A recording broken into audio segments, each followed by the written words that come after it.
Thank you. Yep, we are recording, so shush. Such a rudeness by me. I'm just telling everyone to shush. All right, quick little recollection. When we are spinning our coil of wires in a magnetic field, it will experience a change in flux. Faraday's law says this, Lenz's law says that, and we will get a AC voltage occurring. So quickly, remember gents, the normal is our orthogonal vector to the plane of the coil, and it's the angle between it and the magnetic field. Quick little revision. This looks like a little bit of calculus, and it is, because we can express our change in flux as a cosine curve. Okay, this is all revision from Friday's lesson. Obviously, what is not in the syllabus is we have a function for any time period t. We can figure out what the flux is. We can then also figure out what the rate of change is at any point in time. But you don't need to worry about that at a Year 12 level. We simply need to know that there are times when the rate of change is 0. There are times when the rate of change is a maximum. Okay? Again, Mr. Murray's prediction of WACE exam 2019 question, you could be asked to sketch this curve. And what's the big thing that students miss when they plot the EMF curve? Yeah, sure. Reflective. It's the inverse. Lenz's law says the inverse. So when we have a maximum negative change in flux, we're getting a maximum positive. Okay? So make sure you remember that. Then, again, in your data sheet, there are many things present. You have these values provided in your data sheet. Okay, 2 pi bamf.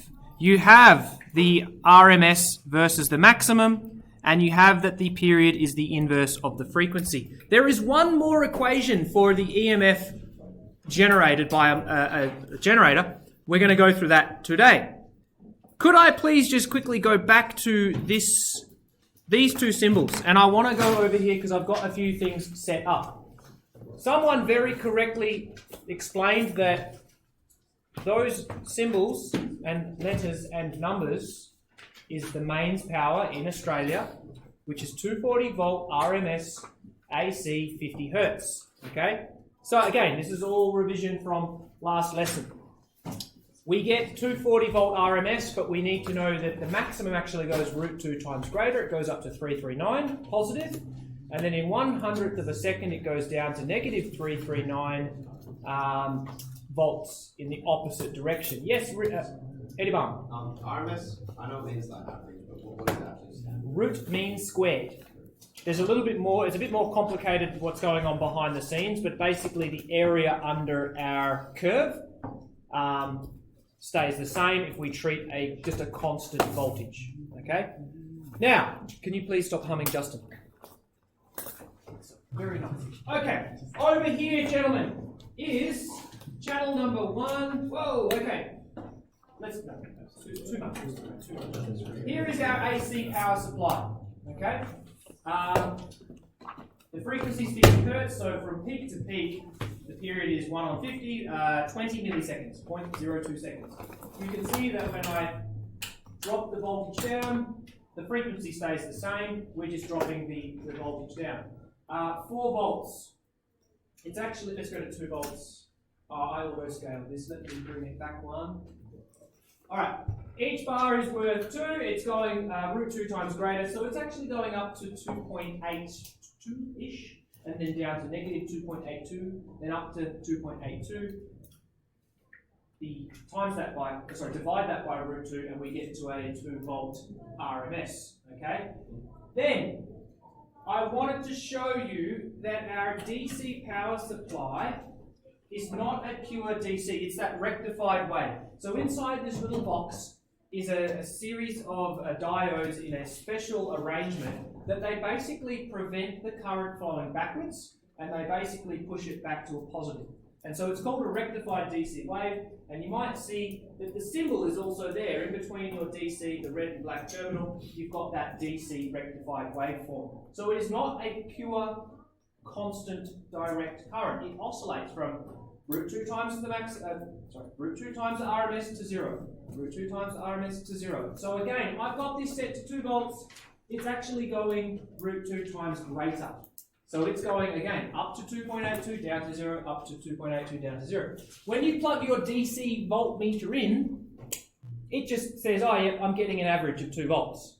Again, your little light bulb, your 2 volt light bulb, it's not enough time to go, oh my god, too much current and burn out, because it's doing that 100 times, it's doing that 100 times a second. Question? Why is every second trough not the same?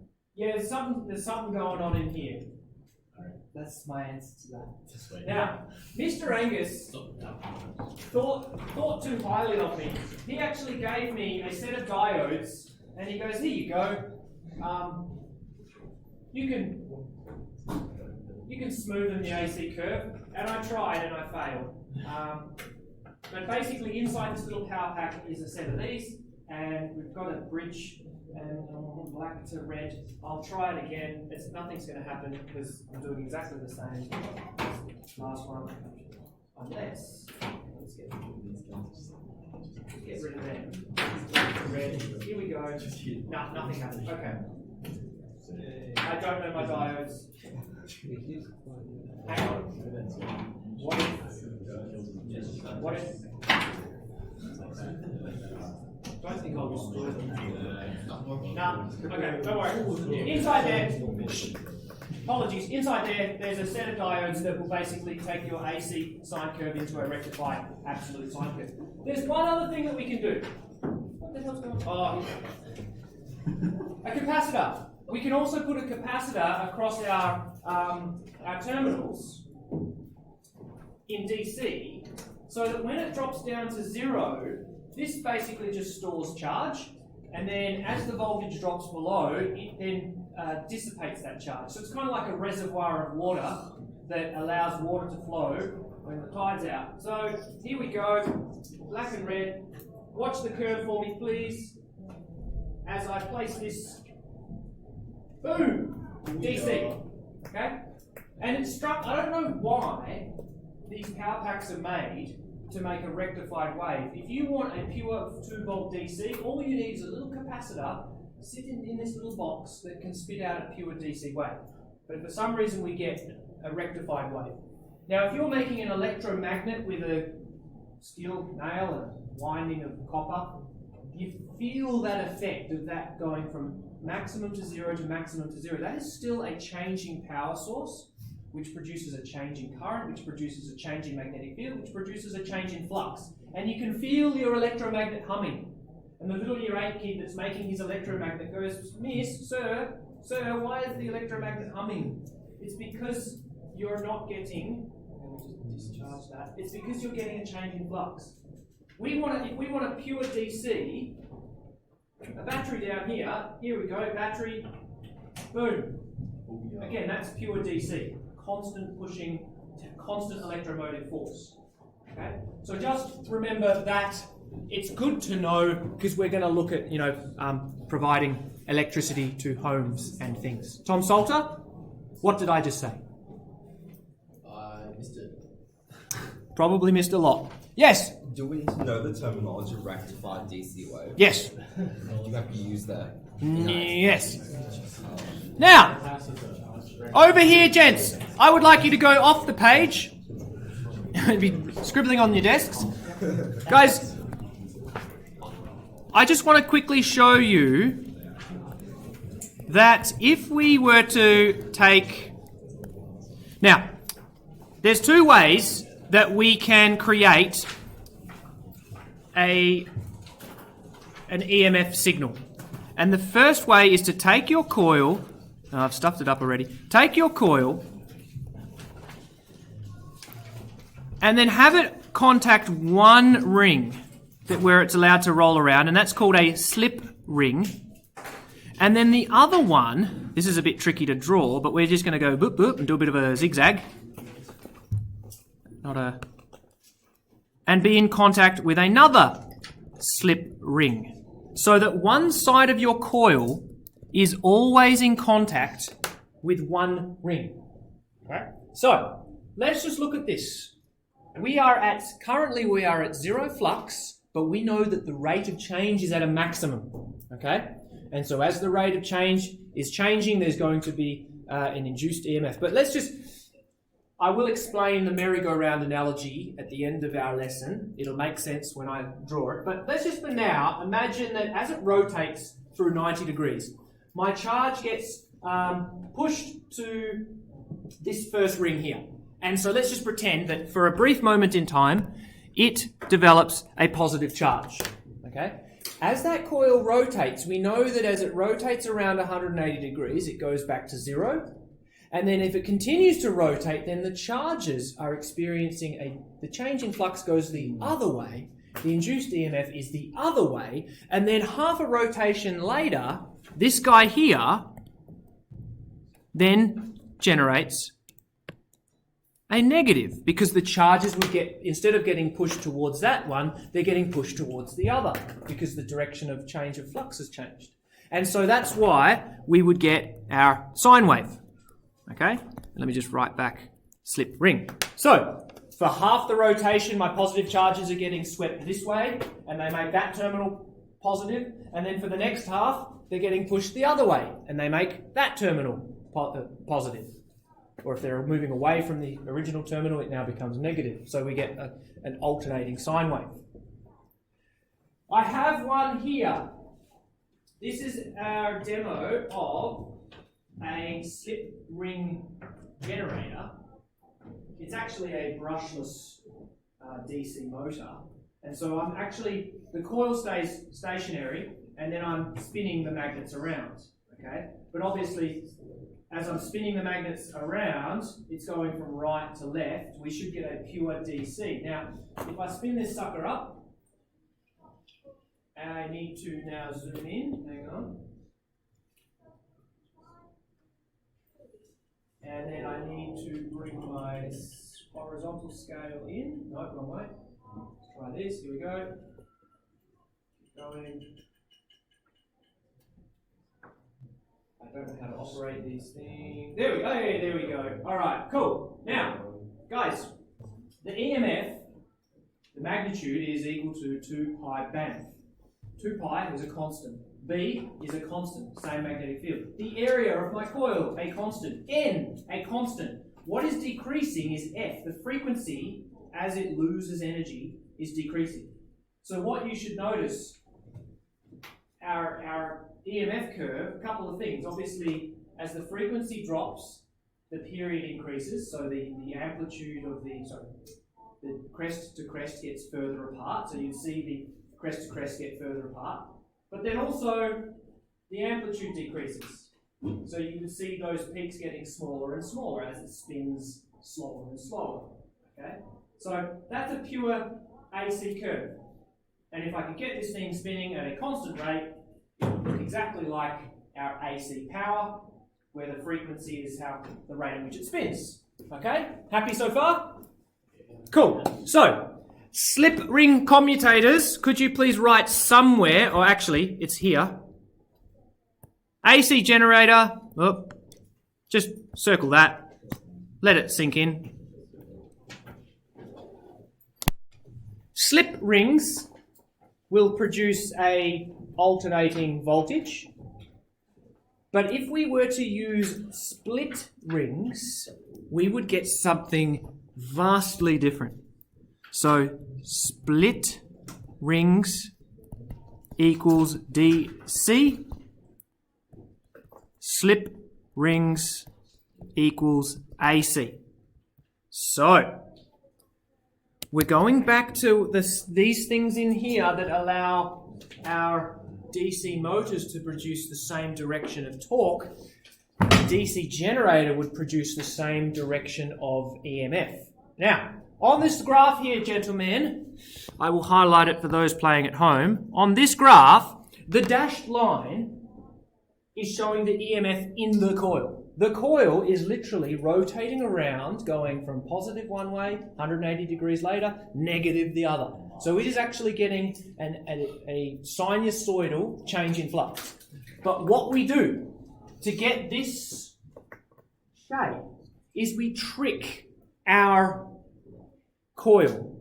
What I'd like you to imagine is that for 180 degrees of sweep, our charges are all getting pushed this way and this way to make that one positive. Okay? So 180 degrees of sweep, they're all getting pushed to this terminal, and we're going to record it as positive. Okay? Now, follow my logic here.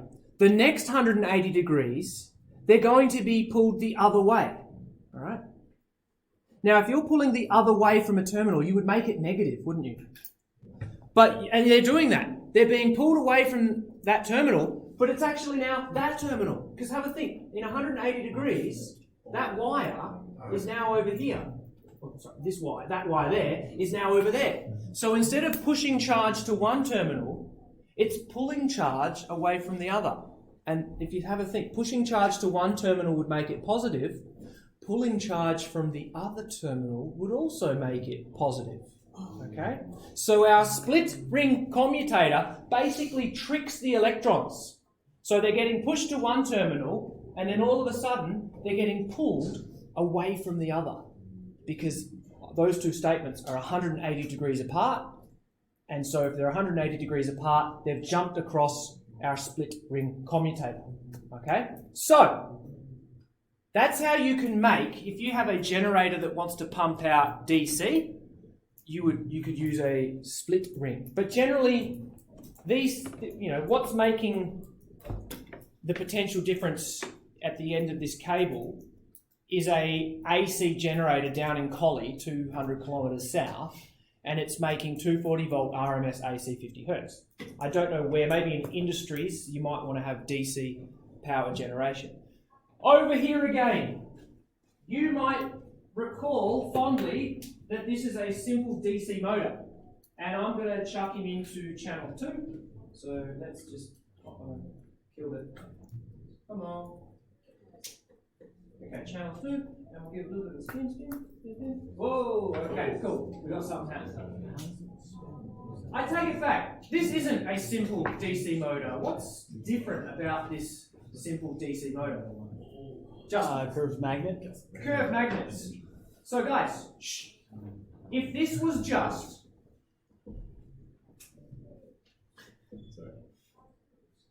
just a simple north pole here, big block flat face, and a south pole there, big block flat place, and it was just a uniform magnetic field, if I spun this, which remember it has our split ring commutator, I would expect to get that perfectly rectified DC wave that we see on that graph.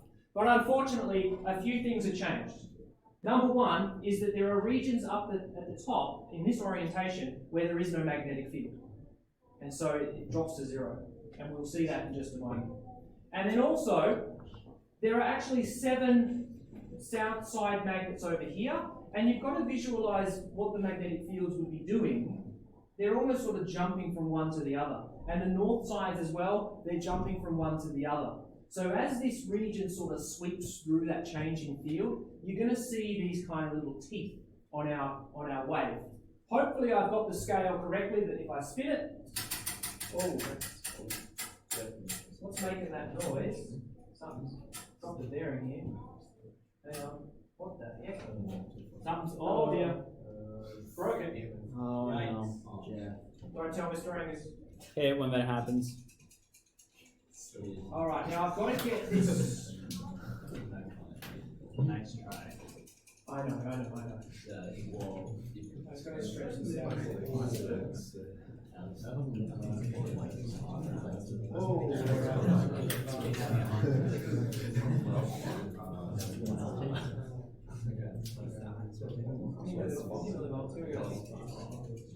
And then my horizontal position. Yeah. Hang on, nearly there.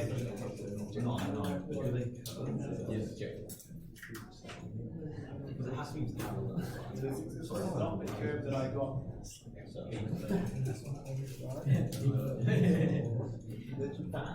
I had poor luck. Oh my god, I get like this method. That I just now realized how DC mode This is not the shape that I was getting.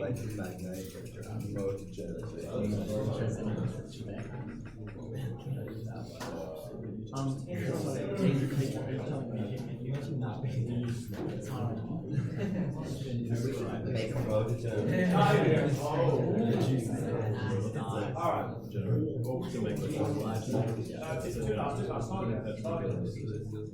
There we go. Alright, I'm going to stop that. Okay, thank you. Now, zoom, hands. Alright. Now, a couple of things. Please, gentlemen. My apologies for that 2 minutes of dead time.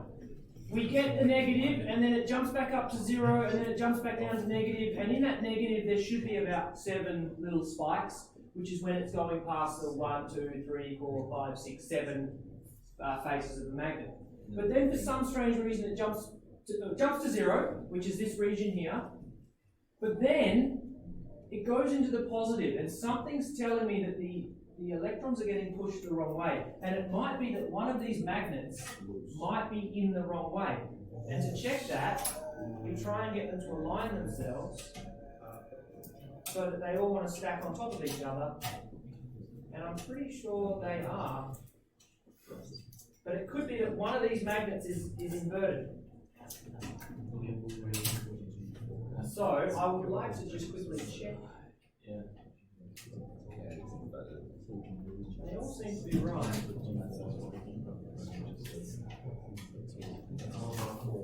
See, these red ones, one side's been painted red, that's the north side, and then obviously the other side's painted black. But, or it could be the spacing. Ben, sorry, you were going to say? Oh yeah. Because of the shape of the radial fringe, I might end up with at one point the sort of Change the direction of the magnetic field has changed direction before. Yeah. So there's something going on, but we'll troubleshoot it. I might ask Mr. Angus see if he can explain the phenomena. I pulled this armature downwards on my side, and I got a negative. What do you think would happen if I changed the rotation? Would it go positive, or would it have no effect? No effect.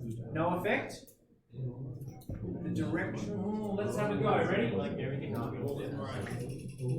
Get the top. Okay?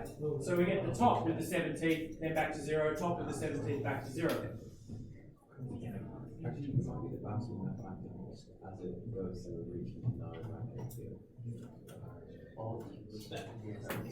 Back EMF. It might be something to do with jumping across the Yeah, if there's a latency, moves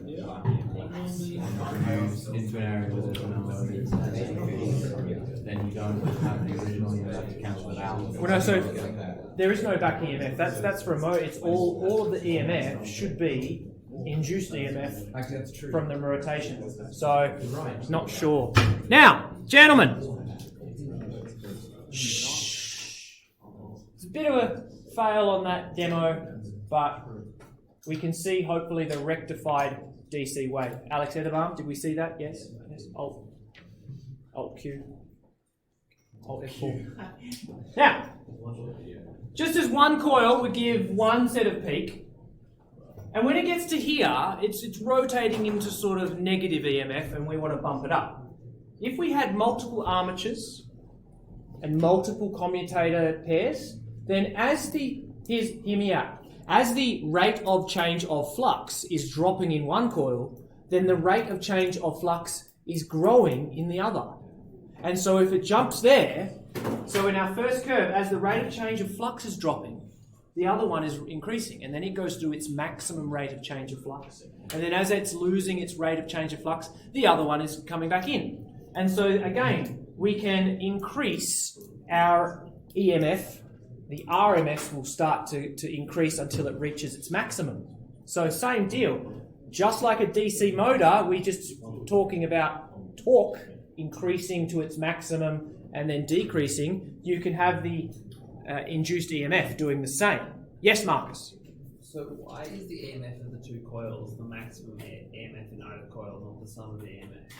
Why is the maximum EMF in one coil? So why? Because only two coils are connected at one point. No, only one coil. Only one coil is going to be in contact with our brushes at any one time. Yeah. And so as one's leaving, the other one's entering, and it's set at just the right position so that we're getting the maximum. I mean, have a think. If they stuffed this up and rotated it, then it would jump down and you would have the lower ones. Because they've got to make sure that it's set at the optimum position, that it's always at the peaks and not near the zeros. Gentlemen, these are some wonderful little diagrams and explanations, and could you please read them in your own time? But at the bottom of page 18, I'm going to show you the merry-go-round analogy.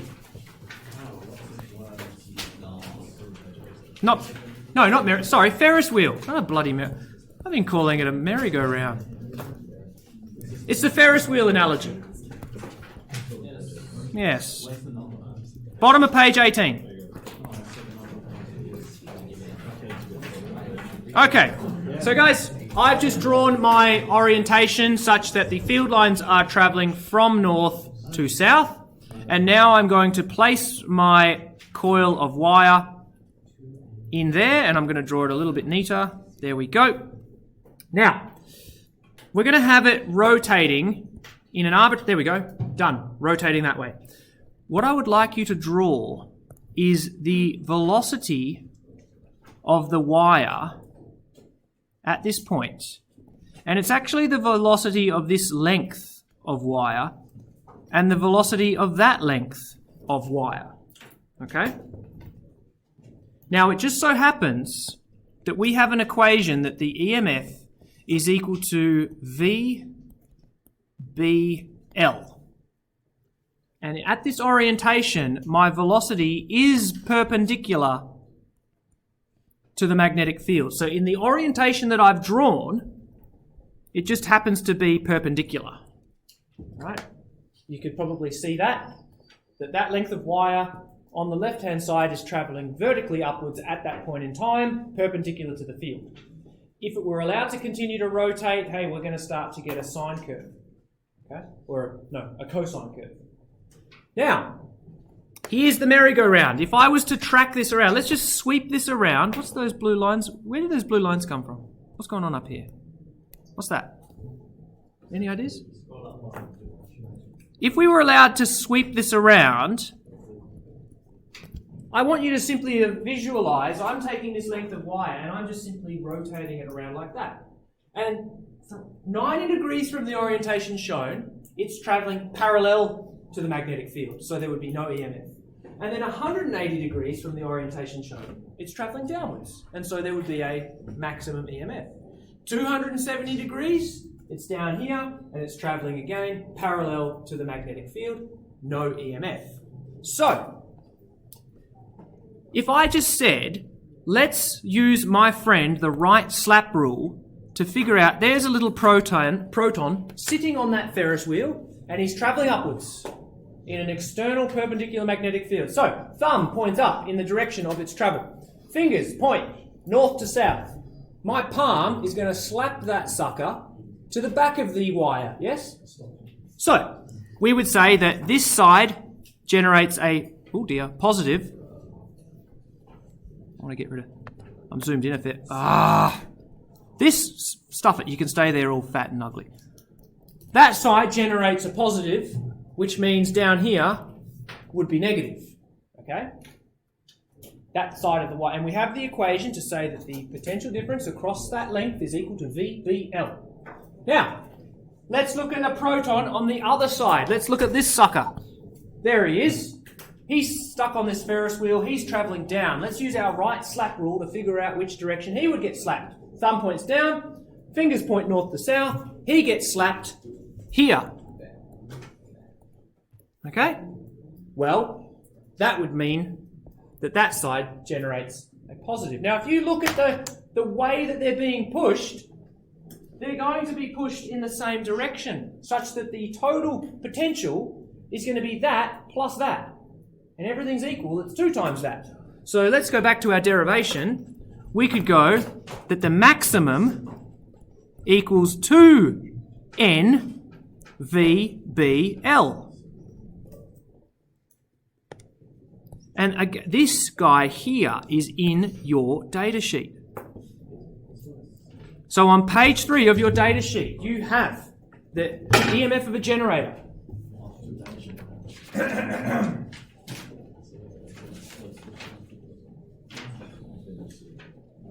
AC generator EMF equals 2N LVB.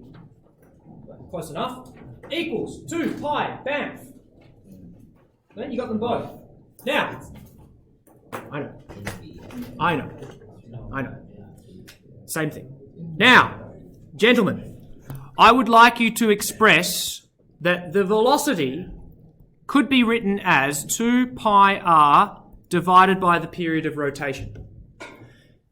And since we know that F is 1 on t, we could write the velocity as 2 pi rf. Okay? So, we could rewrite our maximum EMF as 2n, but instead of writing V perp, we could write 2 pi rf bracket BL, and then I'm going to highlight 2RL. Who can remember from deriving the area? That's area. And so we could then go, well, that's going to be 2n a pi can come along, throw in an f. There's a b. Oh my God, it's 2 pi BAMF. Okay? We're back. It's the same equation. All right? But again, maximum. We have to appreciate that we know that it will oscillate from maximum positive to maximum negative in half a period of time, or 2f. Okay? So, you do not need to show these derivations.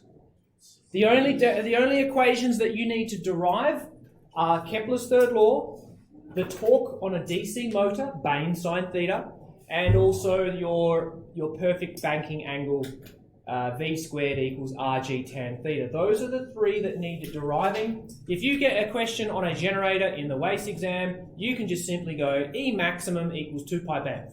Done. Okay? You could do 2NVBL, but that would not... Very rarely do we have the velocity on one side length of a loop that is a generator. Generally, you are given the area of a coil and the frequency with which it spins. One last thing, just to make a note of, if you have the space, remember frequency is in hertz. So if we want to get from RPM, which is revolutions per minute, we go that way, we are going to divide by 60. Okay? So just be careful.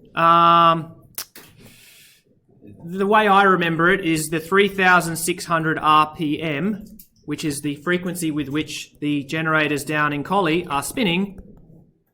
Is that right? 50 hertz? Yeah, 50 hertz. Definitely not. No. 3,000 RPM. Yeah. Oh, I got it wrong. The way that I remember it, I don't know. Okay, sorry, they're actually spinning at 3,000 RPM. That's 50 hertz. Okay? Oh dear. Now, I would like you all to go to page 32 of your booklets and entertain yourselves with these 4 questions. While you are doing those 4 questions, I'm going to come around and check your homework, which was chapter 6.2 and 6.3. Excellent. That's 6.4. It is, I believe.